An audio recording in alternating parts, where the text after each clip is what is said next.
الفاتحة. أعوذ بالله من الشيطان الرجيم. بسم الله الرحمن الرحيم. الحمد لله رب العالمين، الرحمن الرحيم، مالك يوم الدين. إياك نعبد وإياك نستعين. اهدنا الصراط المستقيم، صراط الذين أنعمت عليهم غير المغضوب عليهم ولا الضالين. آمين. السلام عليكم ورحمة الله وبركاته. الحمد لله رب العالمين، والصلاة والسلام على أشرف الأنبياء والمرسلين وعلى آله وصحبه أجمعين. رب اشرح لي صدري ويسر لي أمري واحلل عقدة من لساني يفقه قولي. سبحانك لا علم لنا إلا ما علمتنا، إنك أنت العليم الحكيم. ولا حول ولا قوة إلا بالله العلي العظيم. بسم الله ما شاء الله، لا قوة إلا بالله. ما شاء الله، كل نعمة من الله. ما شاء الله، الخير كله بيد الله. ما شاء الله، لا يصرف السوء إلا الله. أما بعد. سبحان الله وبحمده عدد خلقه ورضا نفسه وزنة عرشه ومداد كلماته. سبحان الله وبحمده عدد خلقه ورضا نفسه وزنة عرشه ومداد كلماته. سبحان الله وبحمده عدد خلقه ورضا نفسه وزنة عرشه ومداد كلماته. اللهم أنت ربي لا إله إلا أنت، خلقتني وأنا عبدك، وأنا على عهدك ووعدك ما استطعت. أعوذ بك من شر ما صنعت. أبوء لك بنعمتك علي وأبوء بذنبي، فاغفر لي فإنه لا يغفر الذنوب إلا أنت. Alhamdulillah, pada pagi ini seperti biasa kita dapat sambung kuliah harian kita menggunakan kitab 40 hadis Nabi Muhammad bercerita. Muka surat 47, keterangan hadis. Bismillahirrahmanirrahim. Pada suatu hari, Nabi Musa menyampaikan khutbah kepada Bani Israel. Berkaitan khutbah ni saya dah sebut, boleh rujuk surah Ibrahim ayat 5. A'udzu billahi minasyaitonir rajim. Bismillahirrahmanirrahim. Wa laqad arsalna Musa biayatina an akhrij qaumaka minadh-dhulumati ila an-nur wa dhakkirhum biayyamillah. Demi sesungguhnya kami mengutus Musa sebagai rasul kami dengan membawa ayat-ayat, bukti-bukti, tanda-tanda kebesaran kami. Tugas Nabi Musa yang besarnya, an akhrij qaumaka, keluarkan kaum kau daripada kezaliman seksaan Fir'aun, ila nur, kepada cahaya. Dikeluarkan orang Bani Israel daripada tanah besar, Kahirah, melintasi laut, membelah laut, berada di semenanjung Sinai. Wa dhakkirhum bi ayyamillah, ingatkan mereka dengan hari-hari kebesaran Allah. Maka Nabi Musa menggunakan pendekatan ingatkan mereka hari-hari sukar dan hari-hari senang. Ingatkan mereka ujian-ujian Allah dan ingatkan mereka nikmat-nikmat yang Allah kurnia. Ingatkan mereka zaman anak-anak mereka disembelih dan ingatkan mereka, mereka kini telah berada di semenanjung Sinai. Fir'aun telah mati lemas di dalam laut bersama tentera-tenteranya yang cuba mengejar Nabi Musa dan pengikut Nabi Musa. Jadi peristiwa khutbah ini bukan di Kahirah tapi di semenanjung Sinai. Khutbah Nabi Musa ni, khutbahnya sangat terkesan dalam hati para pendengarnya. Ramai yang menangis keinsafan kerana mendengar khutbah itu.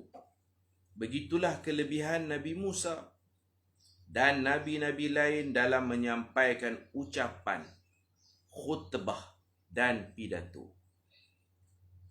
Dia macam satu syarat lah seorang nak jadi pemimpin ni kena pandai berpidato. Macam syarat lah, kalau tak pandai pun boleh. Yang penting cekap, mentadbir dengan penuh amanah. Tapi selalunya kena pandai berpidato. Nabi Musa Allah bagi kelebihan, dia pandai pidato, nabi-nabi lain pun pandai. Kita sentuh tajuk Nabi Musa tidak gagap petang kemarin. Antara dalil, saya nak tambah lagi, dalil Nabi Musa tidak gagap, dalam ramai-ramai orang ni, Allah memilih dia untuk berbicara. Allah pilih dia untuk berbicara. Sehingga dia digelar apa? Kalimullah. Dengan ayat yang jelas, wa kallamallahu Musa taklima. Allah berbicara dengan Nabi Musa dengan perbicaraan yang betul-betul, bukan tipu. Bagaimana cara Allah berbicara, itu khilaf ulama panjang. Kita kena mengaji sifat kalam sehingga dipanggil ilmu kalam. Adakah Nabi Musa mendengar kalam yang ada pada zat Allah, kalam yang tidak berhuruf, tidak bersuara, suara tak ada, huruf tak ada, tapi Allah bagi Nabi Musa kemampuan untuk boleh faham makna-makna daripada kalam Allah. Seperti mana Nabi Muhammad dengar direct kalam Allah yang tak ada huruf, tak ada suara, tapi Nabi Muhammad boleh faham, nak cerita tak erti. Ataupun adakah Allah mencipta sesuatu lafaz daripada pokok? Ada yang kata ada satu pokok, Nabi Musa dengar kat pokok melalui perantaraan, cuma bukan perantaraan Jibril. Ada syajarah mubarakah, pokok yang berkat. Wallahu a'lam, kita tak tahu. Yang penting Nabi Musa dengar direct tanpa perantaraan Jibril. Dalam ramai-ramai rasul, ramai-ramai nabi, Allah pilih dia.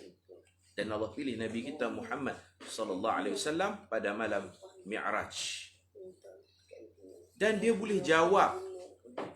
Dia boleh jawab. Yang ni sebelum dia menentang Fir'aun. Dia pergi Madian. Dia khidmat 10 tahun di Madian. Jumpa seorang tuan guru yang saleh, orang tua. Dan takdir Allah bertemu jodoh. Katanya itu Nabi Shu'aib. Kerana Madian, dia pergi Madian. Lepas dia duduk dengan Fir'aun, dia ada tertumbuk orang mati. Ada ceritanya dalam Quran, surah Qasas.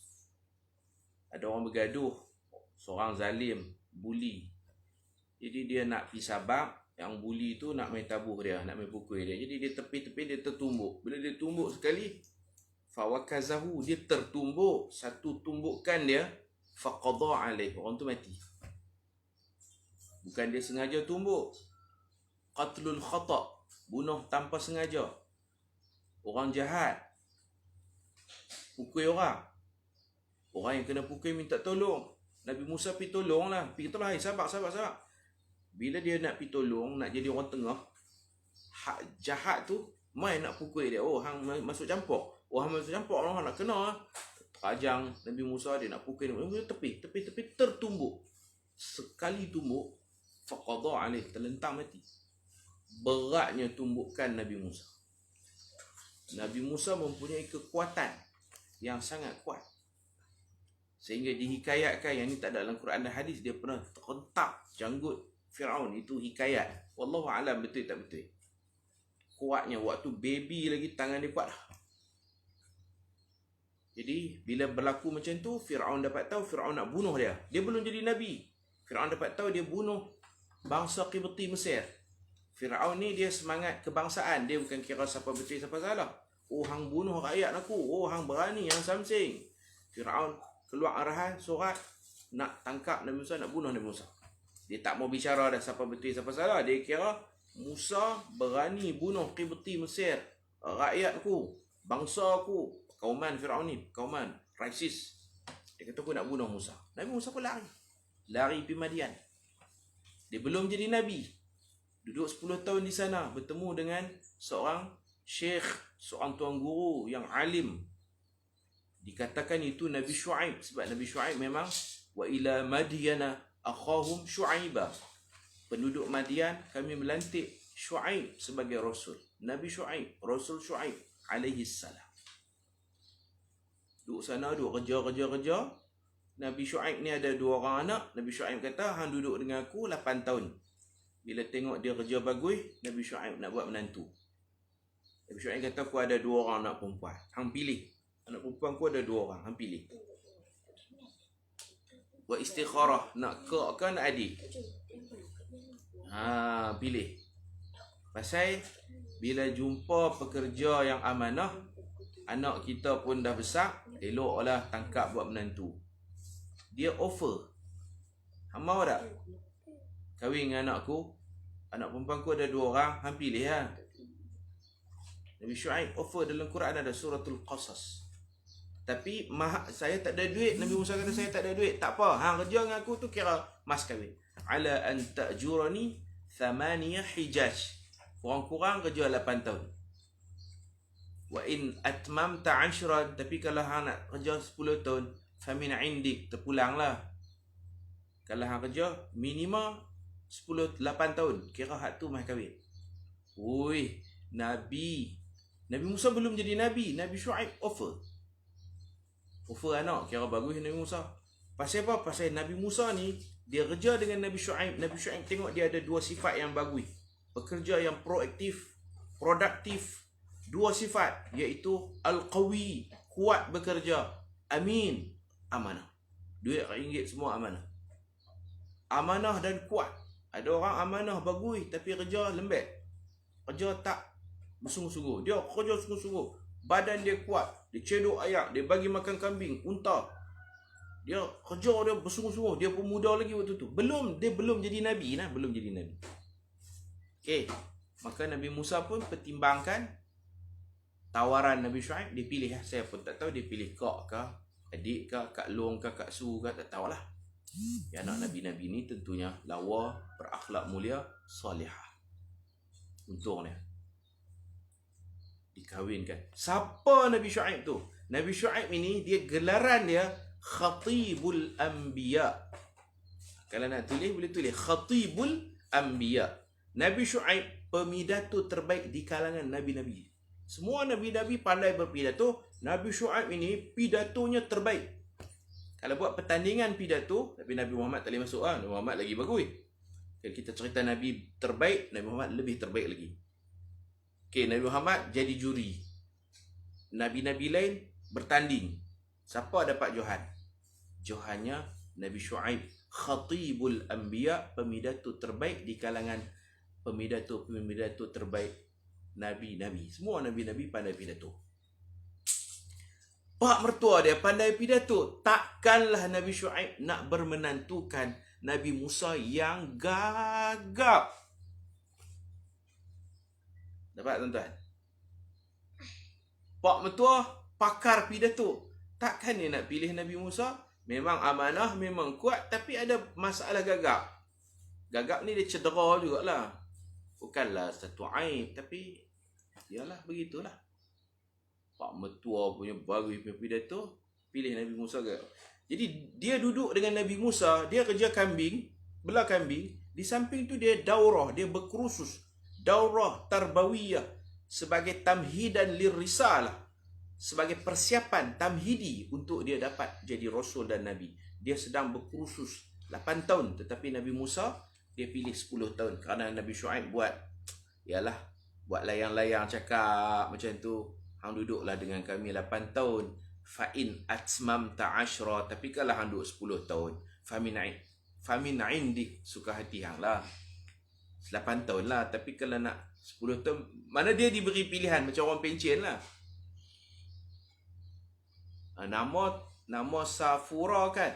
Nama ni semua daripada hikayat, no? Tidak datang daripada ayat Quran dan hadis. Tak penting nama bagi kita. Daripada hikayat Israiliyat, tak jadi masalah lah, tak jejak akidah kita. Kalau nama Safura pun kita boleh terima. Tapi saya tak pastikanlah nama tu boleh jadi nama yang lain kan. Wallahu a'lam, nama tak penting. Baik. Dalam hikayat ni kadang dimasuk dalam kitab-kitab tafsir nak bagi lengkap cerita. Boleh jadilah, la'alla boleh jadi namanya Safura. Yang kita nak tekan, Nabi Syuaib pemidato terbaik. Adakah dia memilih, dia yang pilih Nabi Musa menjadi menantunya? Takkan dia nak pilih si gagap ini? Ni belum dapat Rabbi syrah li sadri, belum Nabi Musa belum jadi Nabi dan Rasul. Bila cukup 10 tahun baru dia balik. Dia balik bersama family-nya. Dia ada isteri dan dia ada anak. Berapa orang anak dia pun tak penting bagi kita, wallahualam. Dia balik daripada Madian. Dia balik daripada Madian bersama isterinya dan beberapa orang anaknya.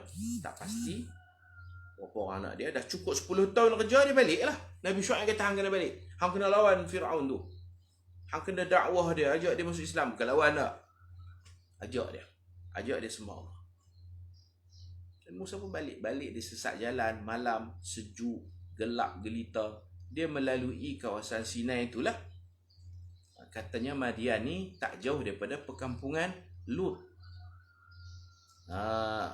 Perkampungan Madian ni dalam Quran sebut ghairu ba'id.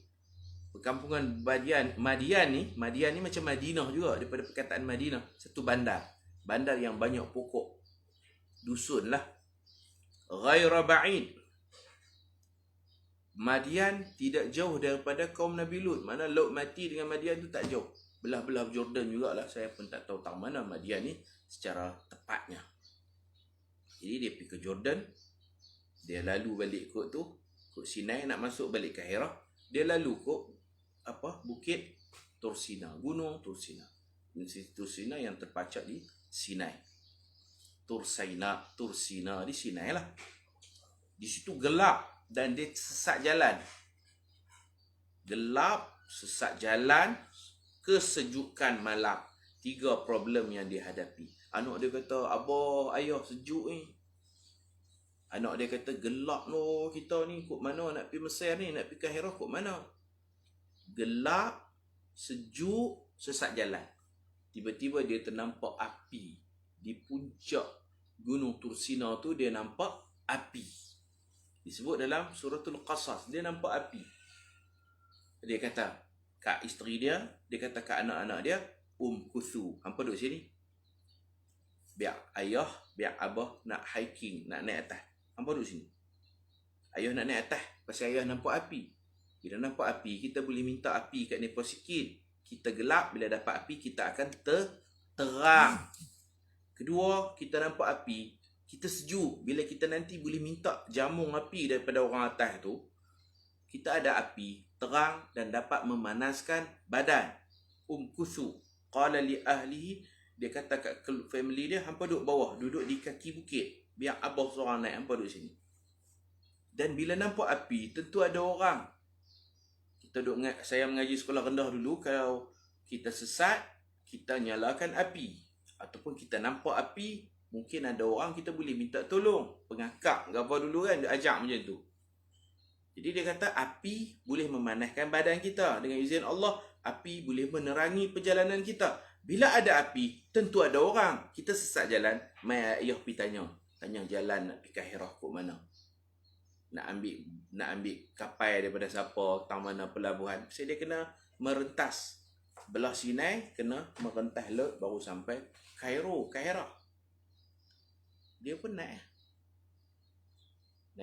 atas kan. Allah Ta'ala suruh buka kasut. Dia dengar kalam Allah. Buka kasut, wahai Musa, ikhlaq na'laik. Tanggal 2 kasut. Buka kasut. Innaka bil wadil muqaddasi tuwa. Kamu berada di lembah suci. Surah siapa dia tak tahu. Dia pun buka kasut.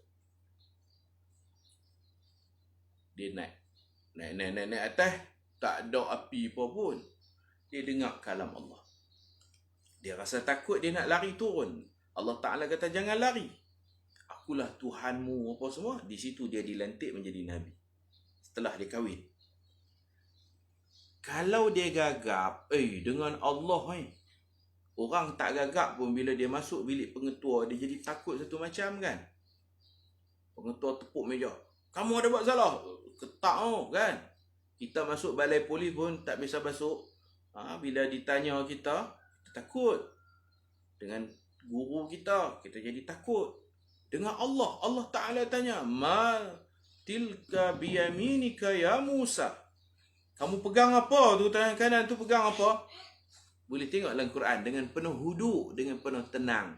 Dia menjawab, asaya, tangan kanan saya pegang tongkat. Di tangan kanan saya ada tongkat. Nabi Musa kata, dia tak gelabah pun, dia tak ketak pun, dia tak gagak pun. Bilisanin fasihin, dengan lidah yang fasih. Allah Ta'ala tanya, dia jawab dengan lidah yang fasih. Tongkat. Dia tongkat. Tangan kanan ni. Tongkat. Ni ahli kuliah kita lah bagi hadiah ni. Haji Aziz. Tu pemegang pun sempoi tu. Tu dia. Apa yang kamu pegang di tangan kananmu? Dia kata saya pegang asaya, tongkat saya ni. Allah tanya pendek je. Dia tak gagap. Dia jawab dengan lancar. Fasih. Siap panjang lagi jawapan. Allah Ta'ala tanya pegang apa tangan kanan tu. Dia tak kata saya pegang tongkat. Full stop. Tak. Dia kata tongkat ni ahusyu biha ala ghanami. Saya duk halau kambing saya. Saya duk kait daun-daun. Duk kait buah. Waliya fiha ma'aribu ukhra. Dan tongkat ini banyak lagi kegunaan-kegunaannya. Selain daripada atawakka'u 'alaiha, saya berjalan, saya pegang tongkat. Saya halau kambing dengan tongkat, saya kait buah dengan tongkat, saya tarik pucuk-pucuk hak lembut-lembut tu dengan tongkat. Dan tongkat ini waliya fiha ma'aribu ukhra, banyak lagi kegunaannya. Allah tanya pendek, pasal apa dia jawab panjang? Dia syok berbicara dengan Allah. Allah tanya pendek, dia jawab panjang tu gagap ke? Asaya atau akau alaiha. Kan gemuruh orang bila gemuruh ni jadi gagap kan. Dok pun gua baca tafsiran tu.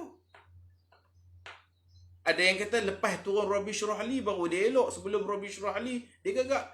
Yang cerita tongkat ni sebelum Rabbi Syrah li lah. Rabbi Syrah li nanti nak masuk istana Fir'aun tu baru Allah ijazahkan doa. Wahlul 'uqdatan min lisani, hilangkan kekeluan di lidahku. Kekeluan itu bukan pasal dia gagap, pasal dia bila diprovok, dia marah. Bila dia marah, dia jadi macam gemuruh, dia jadi kata dia tu, perkataan dia tu terlekat-lekat. Dia bila marah macam tu dia. Marah itu emosi, bukan gagap. Boleh dapat no? Begitu lancar. Panjang pula. Allah Ta'ala tanya hang pegang apa tangan kanan? Dia habaq pegang tongkat, saya halau kambing, saya kait buah, kait daun. Dan ada banyak lagi kegunaan. Waliya fiha ma'aribu ukhra. Ada banyak lagi kegunaan. Dia pun tak tahu nak habaq kegunaan apa lagi tongkat ni. Memang banyak. Nanti Allah Ta'ala tambah lagi kegunaan tongkat ni apa? Bertukar jadi ular. Itu ma'aribu ukhra. Pandai dia. Dia kata tongkat ni serba guna.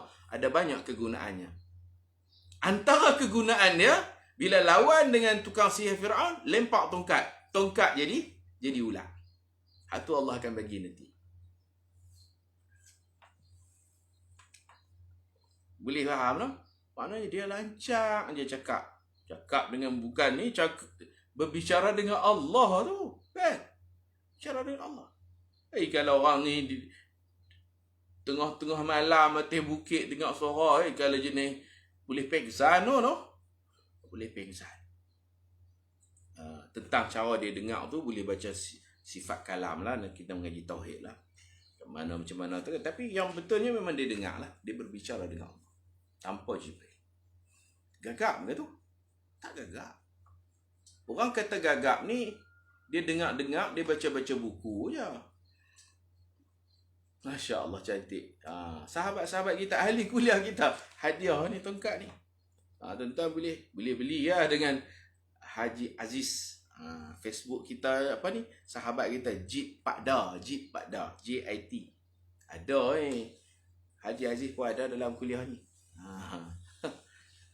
Baik. Tu nak kata dia tak ni, yang dia dapat doa lapangkan dadaku, mudahkan urusanku, tu nak jumpa Firaun.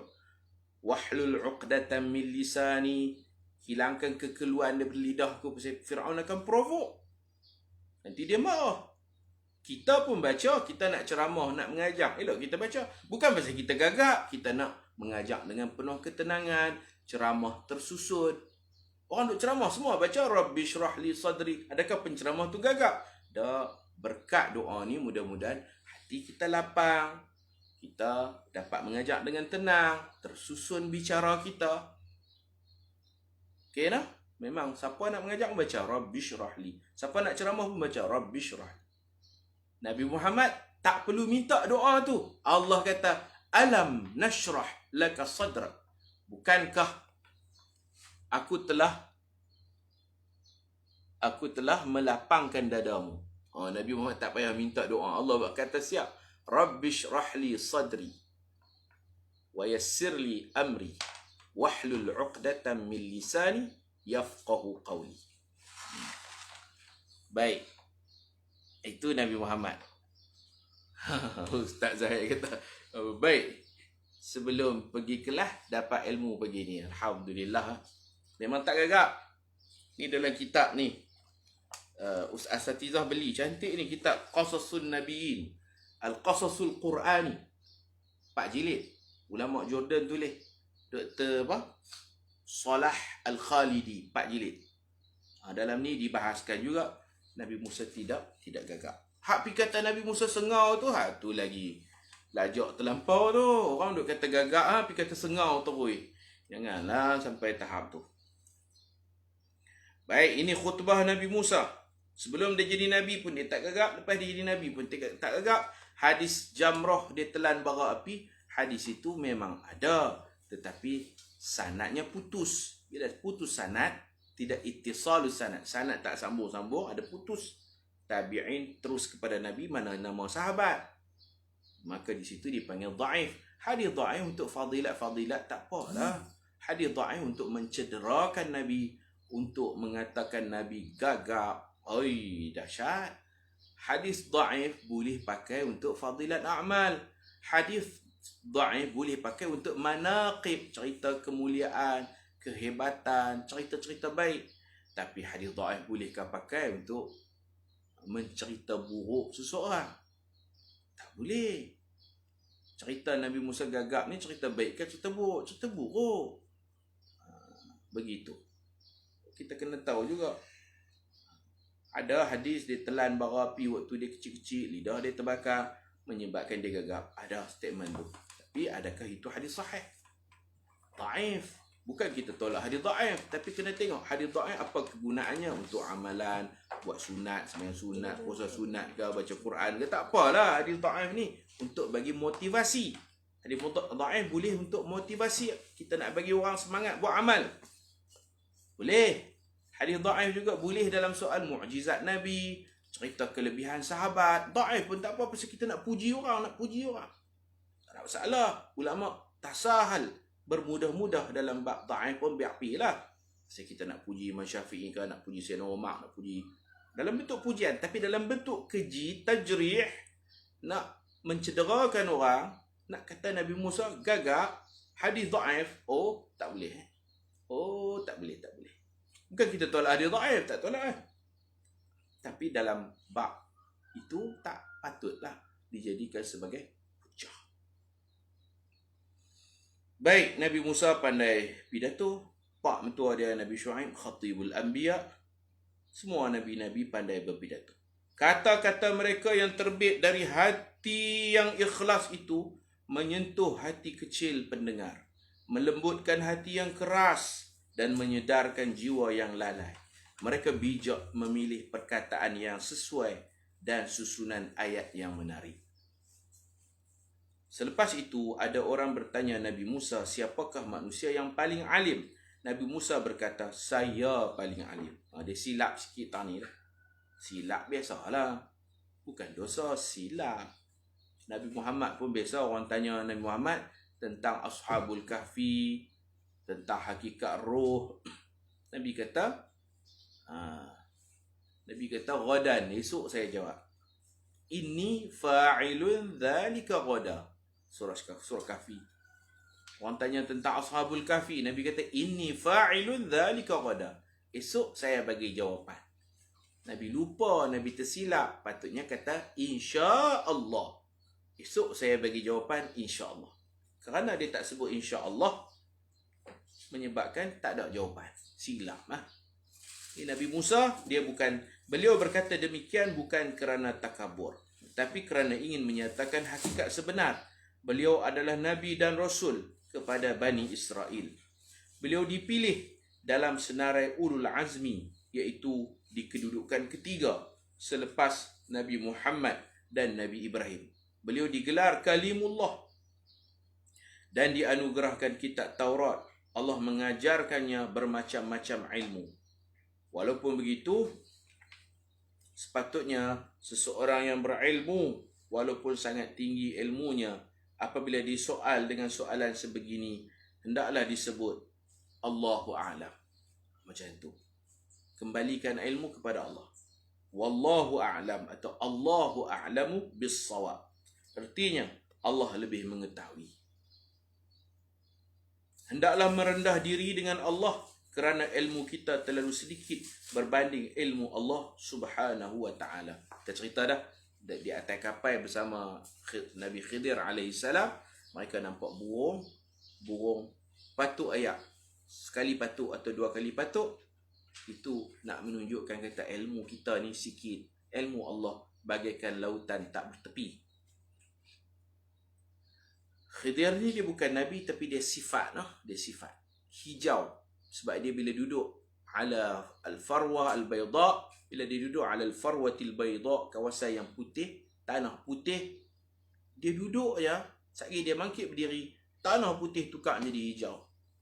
Dia duduk di tempat yang gersang, yang tak ada tumbuh-tumbuhan, dia duduk sekali dia berdiri, tumbuh-tumbuhan hijau, jadi cantik kawasan tu. Ini karamah ke mu'jizat, berbeza pendapat ulama. Tu dipanggil Khidir, makhluk hijau. Khidir tu manusia lelaki hijau. Kita cerita dah, Nabi Musa pergi cari dia. Cari bawa ikan penunjuk jalan. Sampai tengah laut, sampai tempat tu, ikan tu jatuh, lompat. Dia punya kata ulama, kita nak pergi ziarah alim ulama, kita nak pergi ziarah tok-tok guru, kita kena jatuhkan bekalan-bekalan kita. Nabi Musa pergi tu bawa tangan kosong. Tak bawa kitab. Ialah mungkin dia bawa buku tulis kosong, bawa pen, tak bawa kitab. Tak bawa kitab Taurat ke apa, tak bawa. Pergi dengan tangan kosong. Bahkan bekalan ni, ikan tu pun Allah jatuhkan. Tak ada apa, ikan jatuh dalam laut. Itulah bekal dia. Bekal yang dia nak makan kan, dia bawa ikan. Roti dia makan. Ikan tu lauk dia. Hutan malihan, ikan masin. Allah jatuhkan. Jadi kita kalau nak pergi ziarah, pengajaran ya, kita kalau nak pergi ziarah tok-tok guru, jangan bawa diri kita yang berilmu. Bawa diri kita yang kosong, macam kita tak tahu apa-apa, kita pergi minta nasihat dekat tuan guru. Ni ziarah ulama macam tu cara dia. Jangan pergi jangan pergi kita pula macam nak mengajak, kita pula nak tunjuk hebat. Tu tak kena.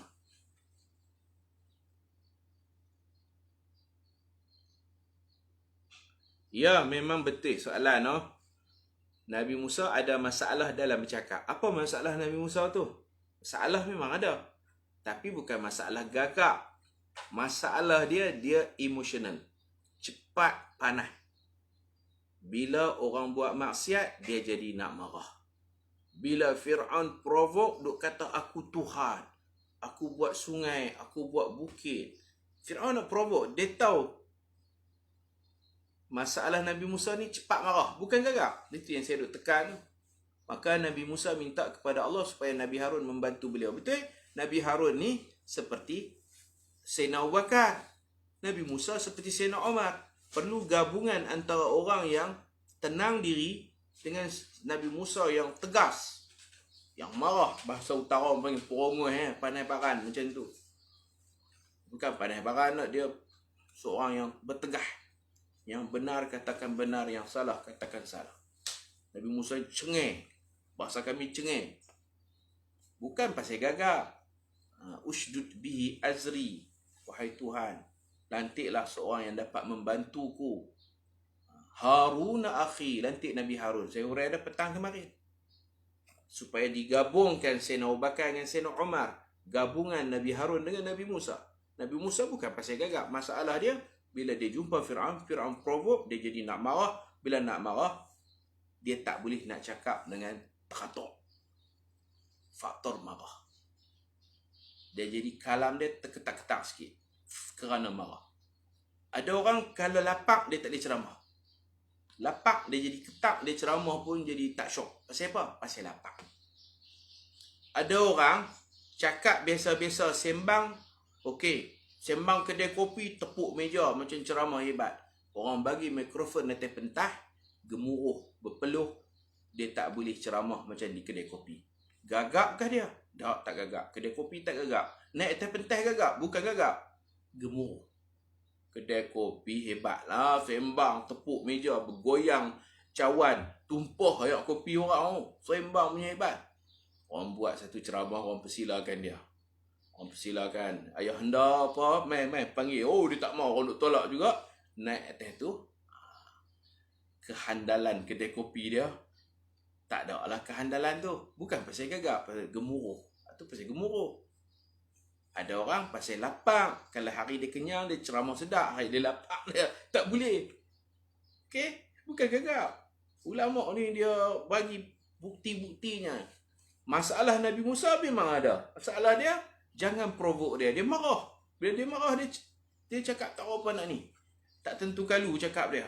Hak patut belakang jadi depan, dia jadi macam tu. Okey, baik.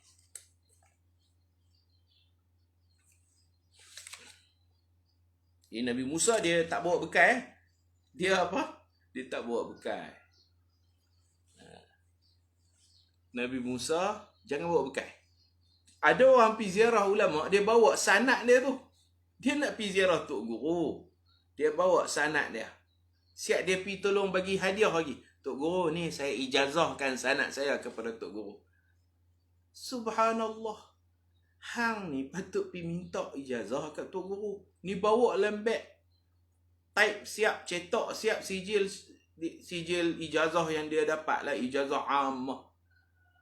Ijazah ammah. Jumpa Tok Guru tua-tua ni buat keluar beg bagi. Ni ijazah saya. Saya ijazahkan kepada Tok Guru. Harap Tok Guru terima. Apa ni? Nak mengaji apa guru ni? Nak tunjuk kemas. Nak tunjuk hebat.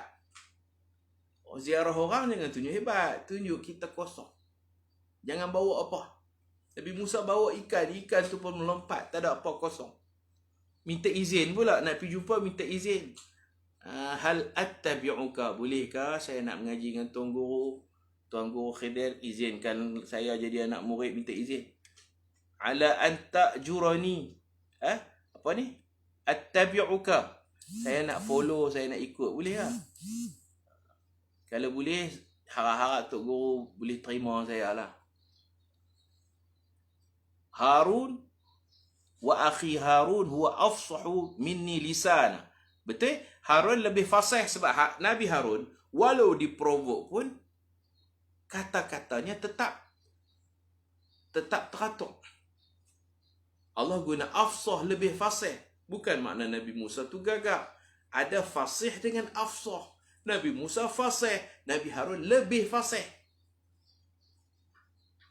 Dalam keadaan biasa, sembang biasa, Nabi Musa, Nabi Harun, okey. Dalam diprovok, tak provok, orang provok, nak bagi kita panas, nak bagi kita sakit hati, Nabi Harun relax. Nabi Musa jangan bila diprovok, dia akan dia akan naik darah dia. Nabi Musa, Nabi Harun lebih fasih, Nabi Musa fasih. Jadi isim tafdil afzah tu dia punya muqabil dia fasih. Fasih muqabil afsah. Bukan fasih muqabil dia tak ni orang cakap tak. Kan? Tak. Okey, baik. Kita pahamkan ni sikit lagi ya. Allah menegur Nabi Musa dan memberitahunya bahawa ada seorang hambanya yang lebih alim dalam bab-bab tertentu lah. Kalau kita, ulama kata kalau dijumlahkan ilmu Nabi Khidir dengan Nabi Musa adalah lebih alim. Ada seorang hambanya yang lebih alim daripada Nabi Musa dalam beberapa perkara. Bukanlah semua perkara. Allah juga memberitahu di mana tempat lelaki itu berada dan bagaimana cara untuk sampai ke sana. Jadi dia pilih bahawa ikan tu pun dijatuhkan dalam laut. Fattakhaza sabilahu fil bahri saraba. Ikan ni dia punya berenang dia tu membelah ayak. Ayak jadi berlubang. Ayak jadi macam terowong. Itu pun pelik juga. Saraba. Allah Ta'ala tunjuk. Nabi Musa boleh belah ayak laut. Ikan pun boleh belah ayak laut. Nabi Musa boleh ketuk batu sampai berbelang, berbirat, berparut, berbekas. Ikan ni pun ada bekas. Renangannya tu ada. Jadi dia tak bawa apa. Dia tanya apa syarat nak mengaji. Syarat jangan tanya, kata Khidir. Dia mengikut syarat tersebut dengan penuh adab. Hal attabi'uka. Hal ni boleh jawab na'am dan la. Dia memberi peluang kepada guru untuk menjawab. Kalau nak dihurai ni penuh adab. Dia guna hal. Adakah boleh? Maknanya dia bersedia untuk Khidir jawab boleh dengan tak boleh. Itu hal. Hal attabi'uka. Adakah boleh saya nak mengikuti kamu, nak belajar dengan tuan guru? Boleh ke tak boleh? Maknanya dia bersedia untuk mendengar jawapan daripada Khidir. Boleh. Dan kalau guru kita tak boleh pun, jangan berkecil hati. Orang tak terima kita sebagai pelajar. Ada orang dia nak paksa tu. Dia nak paksa. Itu pun kurang adab lah. Dia paksa. Mungkin bagi dia merayu tapi lebih kepada memaksa. Contoh, sekolah saya terima umur 13. Ada yang nak main hantar umur 21.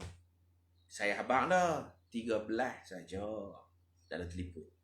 Hari temu juga dia bawa main juga. 21 berjanggut. Maknanya dia tak bersedia. Dia tanya kita, dia tak boleh terima jawapan kita. Nabi Musa dia guna hal. Adakah boleh? Mana boleh ke tak boleh saya nak mengaji dengan tuan guru? Kalau tuan guru kata boleh, ada syarat-syaratnya, terimalah. Kalau tuan guru kata minta maaf tak boleh. Tak boleh, tak apa. No? Saya kata 13 tahun. Hari temu juga mai juga 21. Saya pun ialah bagi jugalah. Bukan bagi belajar nak suruh baca Quran.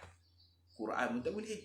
Tulis Jawi tak boleh. Tulis Rumi tak boleh. Saja kita suruh lah. Patutnya awal lagi kita reject pasal tak kena dengan umur. Pasal pelajar yang kami ambil ni tingkatan 1, 21 nak duduk dengan tingkatan 1 takut dia bully lah. Saya tanya mengaji mana sebelum ni? Kata mengaji Ma'at Tahfiz. Awak baca Quran betul apa lagi dah lah baca betul. Dia pesalah kan. Dia kata sekolah tu kajak pun. Anak saya mengaji tahfiz tu dia sebut nama ustaz sana kajak sangat tu. Tengok baca la ilaha illallah. Kita memang tak terima. Dia pesalahkan guru pula kan. Lepas ni anak dia ada masalah dia pesalahkan kita pula. Jadi saya kata tak apa balik dulu. Nanti saya bagi jawapan. Kalau saya terima saya telefon. Kalau saya tak telefon tu kira tak layak lah. Macam tu. Hal tu ada makna. Boleh ke tak boleh. Terima saya sebagai penuntut. Nabi Khidir kata boleh tapi ada syarat. Syarat jangan tanya. Ni mengaji jangan tanya. Macam tu. Mengaji jangan tanya. Nak tanya boleh. Nanti habis tempoh kursus dengan Nabi Khidir baru boleh tanya. Jadi Nabi Musa dia tak sabar. Dia tak sabar dia tanya satu-satu. Pasal apa congkeh papan kapal ni lepas tu Nabi Nabi Musa dia korek kapal, dia bagi lubang kapal. Dah naik kapal orang percuma, duk pi rosakkan kapal orang pasal apa? Tanya dah. Nabi Khidir kata, aku habaq dah, jangan tanya. Allah minta maaf, saya lupa. Lepas tu ada lagi peristiwa Nabi Khidir dia pulah kepala budak. Budak duk tengah main kanak-kanak ni. Faqtala'u, dia pulah, dia cahu kepala. Mati anak orang. Nabi Musa tak boleh jadi, bagi dia ini kemungkaran. Dia kata, awak tu kira soalan no. Awak tuan guru pergi bunuh budak ni. Budak ni duk main, duk lari-lari. Duk main kanak-kanak tu. Tok guru pegang kepala, tok guru pulah-pulah. Faqtala'ahu, cabut terkeluar kepala, matilah. Budak-budak lain lari bertempiaran, lari takut. Nabi Khidir kata, aku pesan dah, nak ikut aku jangan tanya. Tanya juga dah. Nabi Musa kata, oh 2 kali dah saya silap. Lepas ni saya tak tanya. Kalau saya tanya, soalan saya yang ketiga, habislah. Saya tak boleh dah jadi pelajar kamu. Itu Nabi Muhammad kata, Nabi Musa sendiri yang buat hukum macam tu. Sekiranya saya tanya lagi, saya tak boleh dah jadi pelajar. Kalau Nabi Musa tak cakap macam tu, Nabi Musa boleh terus berjalan dengan Nabi Khidir. Nabi Musa sendiri yang menghukum dirinya. Saya minta maaf 2 kali dah tersilap. Seandainya saya tanya lagi, saya tak boleh dah jadi pelajar. Bukan dia dibuang, dia sendiri yang terbuang daripada mengikuti perjalanan Nabi Khidir alaihissalam. Nanti ada lagi dia tanya kan, fa'aqamah, bila tengok satu dinding yang sengit nak jatuh, Nabi Khidir perbetui balik tembok dinding tembok tu. Nabi Musa tanya lagi, pasal apa kita buat kerja macam ni free, patutnya kita minta upah. Tanya lagi, hanya habislah tak. Barulah Nabi Khidir jelaskan balik, boleh tengok dalam surah Al-Kahfi. Allah juga memberitahu di mana tempat lelaki itu berada dan bagaimana cara untuk sampai ke sana. Nabi Musa walaupun sudah berpangkat Nabi dan Rasul, masih haloba kepada ilmu. Ini dipanggil min babi hirsihi ala talabil ilm. Dengan penuh adab lah. Dia tak guna title dia sebagai Rasul dan Nabi, dia guna sebagai penuntut ilmu. Penuntut ilmu ni kalau dia mengaji, dia tahu dah pun dia kena buat-buat tak tahu.